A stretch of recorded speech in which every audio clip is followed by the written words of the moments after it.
چہرے پر ایک خاص متانت اور ٹھہراؤ تھا جو عام طور پر اس عمر میں نہیں ہوا کرتا۔ جب وہ عورت کو قیمت بتانے کے بعد ایک طرف چلنے لگی تو میں جلدی سے اس کے پاس آ گیا اور انگلش میں پوچھا، کیا لبنہ آپ کا ہی نام ہے؟ ہاں، وہ حیرت سے بولی، میں نے آپ کو پہچانا نہیں۔ میں نے لیلا کا ہاتھ کا لکھا ہوا پتہ اس کے سامنے کر دیا۔ میرا نام جلال ہے، تمہارا ایڈریس مجھے لیلا نے دیا تھا، لیلا سے میری ملاقات اس کے گاؤں میں ہوئی تھی، اس سے زیادہ میں کچھ نہیں بتا سکتا، مجھے لیلا کے گھر کا ایڈریس چاہیے۔ لبنہ عجیب نظروں سے مجھے بار بار دیکھ رہی تھی۔ میں نے مزید وضاحت کی، مس لبنہ، میری خواہش ہے کہ تم میرا ذکر کسی سے بھی نہ کرو بھی۔ میں جانتا ہوں کہ لیلا ابھی گاؤں سے واپس نہیں آئی، وہ 3-4 دن بعد آئے گی، اور ابھی مجھے لیلا کے گھر بھی نہیں جانا ہے۔ میں پیشگی طور پر تم سے ملنے آیا ہوں، اگر تمہیں برا لگا ہو تو میں معافی چاہوں گا۔ نہیں نہیں، ایسی کوئی بات نہیں، لیکن میں ابھی تک سمجھ نہیں سکی کہ تم کون ہو اور لیلا سے تمہارا کیا تعلق ہے۔ لیلا نے کبھی تمہارا ذکر نہیں کیا، جلال نام ہے نا تمہارا؟ ہاں، یہی نام ہے۔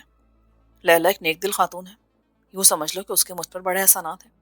ویسے بھی میں پہلی بار بنغازی آیا ہوں اور میرا خیال ہے کہ لیلا خود ہی تمہیں میرے بارے میں بتا دے گی۔ میں پرسوں تم سے پتا کر کے جاؤں گا کہ لیلا بنغازی واپس آئی ہے یا نہیں۔ لبنہ اب بھی میری طرف دیکھے جا رہی تھی۔ وہ یقیناً میرے انگریزی بولنے کے لہجے سے سمجھ گئی ہوگی کہ میں عرب ملکوں کا رہنے والا نہیں ہوں۔ میں اپنے بارے میں اسے مزید کچھ بھی بتانا نہیں چاہتا تھا۔ میں نے جھک کر لبنہ کو خدا حافظ کہا اور اسٹور سے باہر نکل آیا۔ پھر میں بنغازی شہر کے الف لالوی بازاروں میں گھومنے لگا۔ دوپہر کا کھانا بھی میں نے ایک چھوٹی سی دکان میں بیٹھ کر کھایا جس کے باہر مطعم کا بورڈ لکھا تھا۔ بعد میں مجھے معلوم ہوا کہ عربی میں مطعم اس جگہ کو کہتے ہیں جہاں بیٹھ کر کھانا کھایا جائے۔ شام کو میں اپنے ہوٹل واپس آ گیا۔ رات کو پھر بلیک آؤٹ تھا، میں باہر نہ نکل سکا، سارا شہر اندھیرے میں ڈوبا ہوا تھا۔ دوسرا دن بھی میں نے کچھ ہوٹل میں بیٹھ کر اور کچھ ادھر ادھر گھوم پھر کر گزار دیا۔ اس دوران مجھے ایک بازار میں 2 گورے ملٹری پولیس والے نظر آئے۔ میں ان سے آنکھ بچا کر گزر گیا۔ بنغازی کے بازاروں میں لوگوں کا ہر وقت اتنا ہجوم ہوتا تھا کہ وہاں چھپ کر نکل جانا کوئی مشکل کام نہ تھا۔ تیسرے روز صبح کو میں لبنہ کے اسٹور پر پہنچ گیا۔ اس روز لبنہ نے گلابی رنگ کا فراک پہن رکھا تھا۔ اس نے میری طرف دیکھا تو اس کے چہرے پر گہری سنجیدگی تھی۔ اس نے پیشہ ورانہ انداز سے مسکرا کر کہا، آئی ایم سوری مسٹر جلال، لیلا ابھی تک نہیں آئی۔ یہ کہہ کر وہ گاہک عورتوں کی طرف متوجہ ہو گئی۔ میں مایوس سا ہو کر اسٹور سے نکل آیا۔ لیلا کی یاد نے مجھے بے قرار کر دیا تھا۔ رات کو میں نے اسے خواب میں دیکھا کہ وہ صحرا میں میرے ساتھ جا رہی ہے۔ آسمان کے وسط میں زرد چاند چمک رہا ہے، ہم ایک دوسرے کے ہاتھوں میں ہاتھ ڈالے چل رہے ہیں۔ پھر ایک نخلستان سامنے آ جاتا ہے، ہم چشمے کے کنارے بیٹھ کر ایک دوسرے سے باتیں کرنے لگتے ہیں۔ میں نے لیلا کا ہاتھ تھاما اور اسے اپنے ہونٹوں کے قریب لا رہا تھا کہ میری آنکھ کھل گئی۔ میرے کمرے کی چھت کا پنکھا آہستہ آہستہ چل رہا تھا۔ نیلے رنگ کا 0 پاور کا بلب دیوار کے بالکل قریب روشن تھا۔ میں نے آنکھیں بند کر لی کہ شاید خواب میں لیلا سے دوبارہ ملاقات ہو جائے، مگر خواب ایک بار بکھر جائے تو پھر اس کا واپس آنا ناممکن ہوتا ہے۔ باقی رات مجھے نیند نہ آئی۔ یوں ہی میں نے مزید 2 دن گزار دیے۔